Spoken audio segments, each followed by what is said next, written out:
Hi friends, welcome to Suja's vlog. இந்த சேனலில் என்ன ரெசிபி பார்க்க போகிறீங்க அப்படின்னா மகாராஷ்டிரா ஸ்பெஷல் அமரஸ், அதாவது மாம்பழ ஜூஸ். இது வந்து நாங்கள் சப்பாத்திக்கு சைட் டிஷ்ஷாக இங்கே வந்து மகாராஷ்டிராவில் எல்லார் வீட்லேயுமே செய்வோம். மாம்பழ சீசன் ஆரம்பிச்சிருச்சுன்னா அமரஸ் இல்லாத வீடே இருக்காதுன்னு சொல்லலாம். இதுக்கு நான் 4 மாம்பழம் எடுத்திருக்கேன்.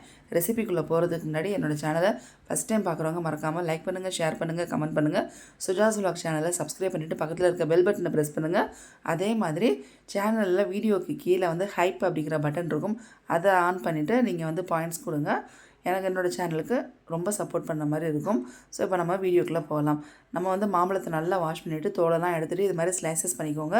நான் வந்து கொஞ்சம் பெரிய பெரிய ஸ்லைஸாக எடுத்திருக்கேன். இதுக்கு வந்து நல்ல பழுத்த மாம்பழமாக இருக்கணும். நீங்கள் பார்க்கும்போது தோல் பச்சையாக இருக்குதே, காயாக இருக்குன்னு நினைக்காதீங்க.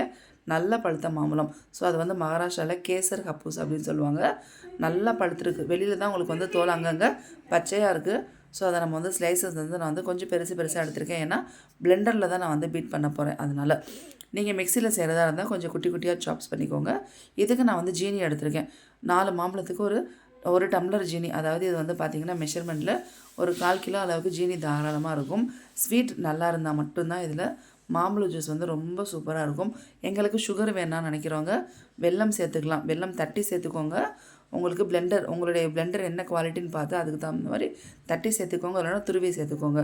அதே மாதிரி மிக்சியில் போடுறதா இருந்தாலுமே உங்கள் மிக்ஸி பிளேடை பொறுத்து தட்டி போடுங்க, இல்லைனா திருவி போட்டுக்கோங்க.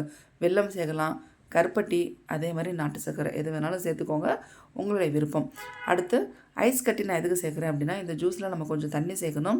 அதில் கொஞ்சம் தண்ணியும் கொஞ்சம் ஐஸ் கட்டியும் நான் சேர்க்குறேன். எதனால் அப்படின்னா, இதில் வந்து இந்த ஜூஸ் வந்து கொஞ்சம் சாப்பிடும்போது சில்லுன்னு இருந்தால் நல்லாயிருக்கும்.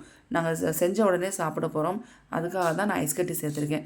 நீங்கள் செஞ்சு ஒரு 1 hour கழித்து தான் சாப்பிட்றீங்க அப்படின்னா ஜஸ்ட்டு ஃப்ரிட்ஜில் வச்சுட்டு எடுத்தால் போதும். ஐஸ் கட்டி போடாமல் நார்மல் வாட்டர் சேர்த்துக்கலாம். இப்போ கொஞ்சமாக நார்மல் வாட்டர் சேர்த்துருக்கேன். அதே மாதிரி டேஸ்ட்டுக்கு தகுந்த மாதிரி 1/4 ஸ்பூனுக்கு கொஞ்சம் கம்மியாக உப்பு சேர்த்துருக்கேன். ஏலக்காய் தூள் கண்டிப்பாக சேர்க்கணும். இதெல்லாம் சேர்த்தா மட்டும்தான் அந்த மேங்கோ ஜூஸ் வந்து ரொம்ப டேஸ்டியாக ஃப்ளேவர் நல்லாயிருக்கும். இதில் நீங்கள் கொஞ்சம் உப்பு கம்மியாக போட்டாலுமே டேஸ்ட் வந்து உங்களுக்கு ரொம்ப வந்து கம்மியாக இருக்கும். அதனால் நீங்கள் வந்து பார்த்து நீங்கள் உப்பு சேர்த்துக்கோங்க. ரொம்ப அளவுக்கு அதிகமாகவும் சேர்க்காதீங்க.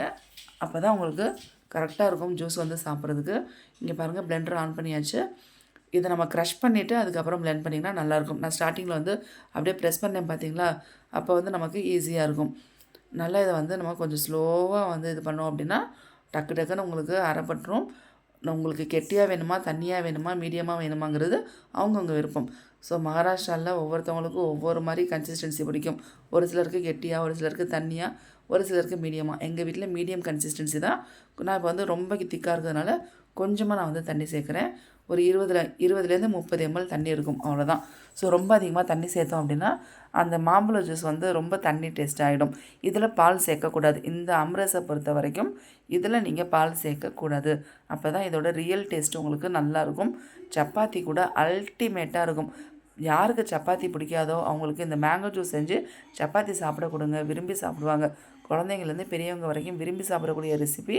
மகாராஷ்டிராவில் மாம்பழ சீசன் ஆரம்பிச்சிருச்சுன்னா இந்த அம்ரஸ் இல்லாத வீடை நீங்கள் பார்க்கவே முடியாது. இந்த மேங்கோ ஜூஸை வச்சு நான் அடுத்து என்னோட ரெசிபி என்னங்கிறத அடுத்த பார்ட் 2ல் நான் வந்து போடுறேன். அதில் நீங்கள் பார்த்து தெரிஞ்சுக்கோங்க. டேஸ்டியான ஹெல்த்தியான அம்ரஸ் மேங்கோ ஜூஸ் ரெடி ஆகிடுச்சு. பிடிச்சிருந்தா நீங்களும் ட்ரை பண்ணி சாப்பிட்டுட்டு எப்படி இருக்குன்னு மறக்காமல் கமெண்ட் பண்ணுங்கள்.